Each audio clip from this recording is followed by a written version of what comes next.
bicho está pegando. Lá no STF, principalmente para o ministro Dias Toffoli, que está no epicentro de tudo sobre a liberdade de expressão, aonde ele vem falando coisas absurdas, comparando até mesmo agressões à liberdade de expressão. Mas não é sobre isso não. Segundo a juíza Ludmila Lins Grillo, tem a ver com a Lava Jato e essas condenações que foram anuladas já chegou lá no governo Trump nos Estados Unidos. E as investigações estão a todo vapor. E segundo a juíza Ludmila Lins Grillo, após a posse de Donald Trump, as punições para esses ministros vão ser bem difíceis. E segundo informações, eles já estão desesperados. Olha o que disse a juíza. Estadão. E é isso aqui que eu estou colocando na tela.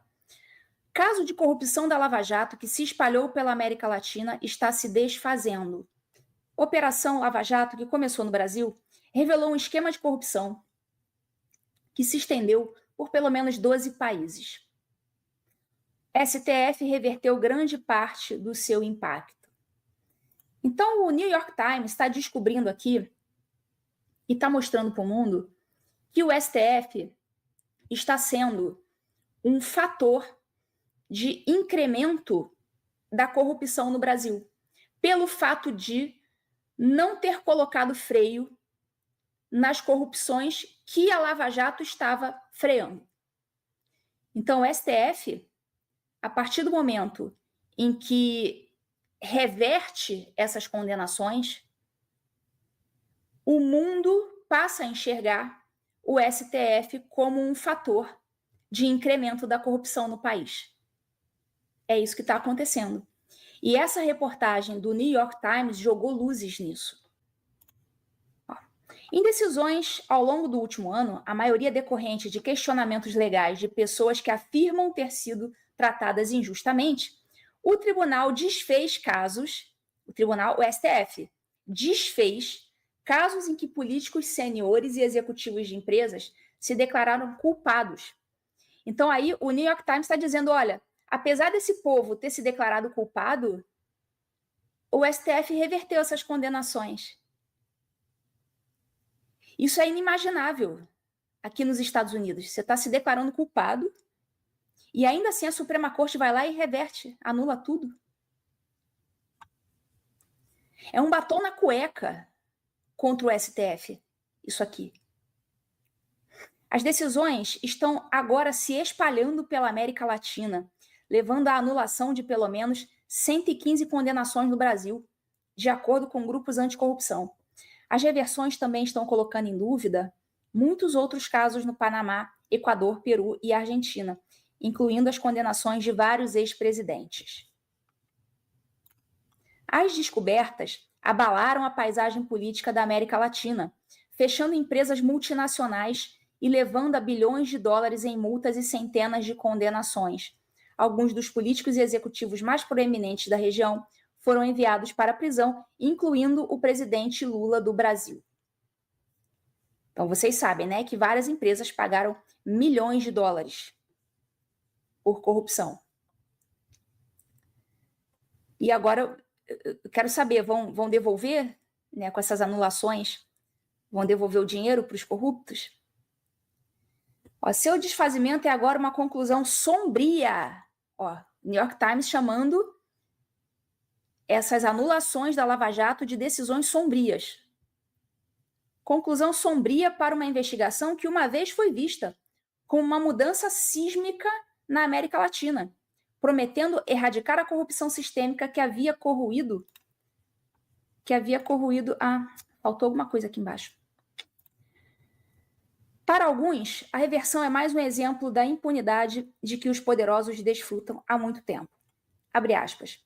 Pessoas que deveriam estar pagando por seus erros ou seus crimes até certo ponto vão se safar, disse Maíra Fernandes, advogada criminal e professora da FGV. Então você vê que como o mundo vê a Lava Jato. O mundo vê a Lava Jato como uma coisa boa.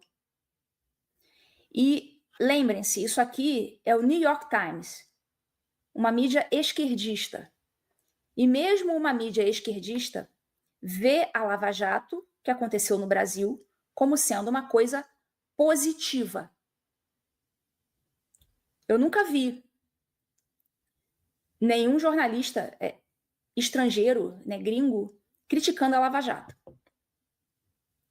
Essas críticas acontecem internamente no Brasil, mas aqui fora, a Lava Jato é vista, e sempre foi, como uma operação séria e contra a corrupção. Então, qualquer coisa que vá contra a Lava Jato vai ser mal visto aqui fora. No caso, o STF foi contra a Lava Jato.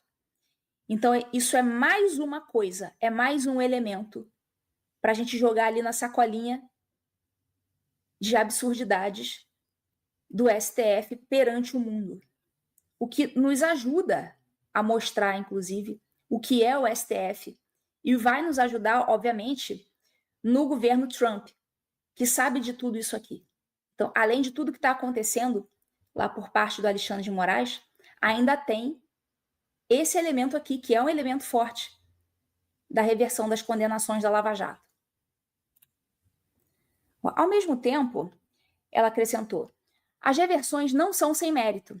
Gravações vazadas e outras evidências mostraram que um juiz e procuradores haviam coordenado contra os réus, empregando táticas agressivas para forçar confissões e ordenando escutas ilegais. Essa parte aqui é uma parte polêmica, é uma parte que nem todo mundo concorda, no sentido de que a Lava Jato teria empregado táticas agressivas, teria forçado confissões. Aliás, não se compara. Se uma pessoa ficou presa por 30 dias na Lava Jato, e depois ela fez uma delação premiada, isso não se compara com uma pessoa que está presa há 2 anos, quase, por conta de STF, por conta de manifestação, por conta de passeata, por conta do que falou em rede social. Então, essas prisões determinadas pelo Alexandre de Moraes são decisões que visam, muitas vezes, forçar uma confissão. E eu dou como exemplo o caso do Felipe Martins. Deixou lá 6 meses preso. Vocês pensam o quê? Que não era para tentar forçar uma delação? Ele foi e falou, não, olha só, não tem nada para delatar, não. Né? Se for me deixar preso, deixa preso mesmo, mas não vou delatar porque não tem nada para delatar. Não aconteceu nada. Então, quem emprega tática agressiva para tentar forçar a confissão é o Alexandre de Moraes. Não a Lava Jato, que deixava o sujeito ali preso 30 dias. Ninguém na Lava Jato ficou preso preventivamente por mais de 1 ano, 2 anos. Isso não aconteceu. Isso acontece com o Alexandre de Moraes. A maioria das decisões de reverter a Lava Jato foi emitida por um único juiz do STF, o José Antônio Dias Toffoli. Em uma entrevista, Toffoli disse que suas decisões foram baseadas em decisões anteriores de seus colegas do STF, que investigadores, promotores e juízes da Lava Jato haviam conspirado ilegalmente, invalidando as evidências coletadas. Ele disse que apenas estendeu essa decisão a outros casos. Lembrando que o Dias Toffoli é o amigo do meu pai. Quem lembra dessa?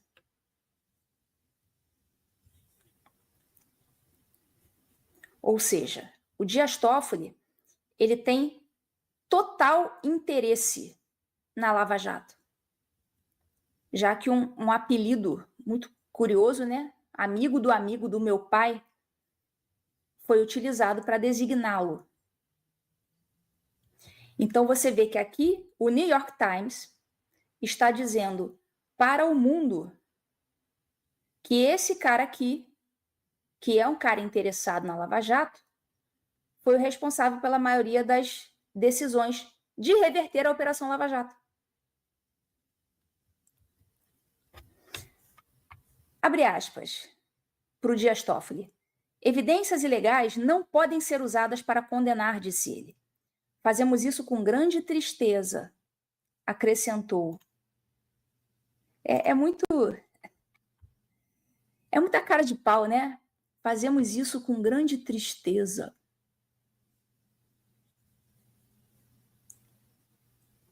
Tem que ser muito artista, né, para mandar uma dessa. Em 2009, Lula o indicou, ou seja, indicou o Toffoli. Ó, aqui o New York Times falando Toffoli. Toffoli. Lula o indicou para a mais alta corte do país. O Lula e seu partido foram alvos centrais da investigação Lava Jato. O juiz Toffoli também já foi ligado à investigação que agora está desmantelando. Olha aí. Olha o New York Times expondo o Toffoli.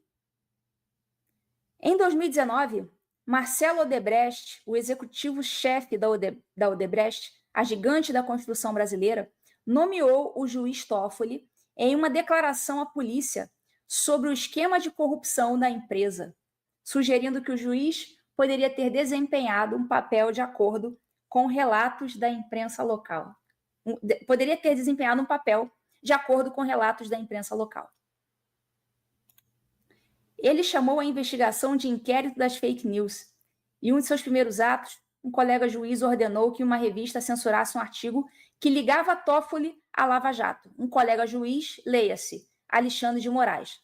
Vocês lembram? A gente sempre tem que lembrar. Quem abriu o inquérito, chamado inquérito das fake news, não foi o Alexandre de Moraes, foi o Toffoli. Foi o Toffoli. Aliás, aquela portaria que instaura o inquérito das fake news, aquilo ali é a minuta do golpe. Aquilo é uma minuta do golpe. O golpe estava ali. Caiu todo mundo. Caímos, né, mas não porque não entendêssemos o que estava acontecendo, mas porque era a força do Estado, né, sendo aplicada contra nós todos. Então entenda, New York Times está aqui jogando um holofote do tamanho do Maracanã em cima do Toffoli. O Toffoli, que era o amigo do meu pai na Lava Jato, foi lá, abriu o inquérito Miguel com a minuta do golpe, porque aquela portaria de abertura do inquérito, aquilo é uma minuta do golpe, deu o golpe e nomeou o Alexandre de Moraes para ser o bucha de canhão que ia conduzir aqueles inquéritos. E por que esse inquérito foi aberto? Um dos motivos, porque ele apareceu como sendo amigo do meu pai e eles precisavam que esta reportagem fosse censurada para que ninguém soubesse que ele é o amigo do meu pai.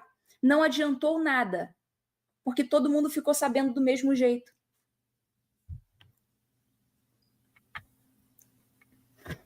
Então é isso aqui que eles estão mostrando para o mundo. Estão ajudando a gente, né?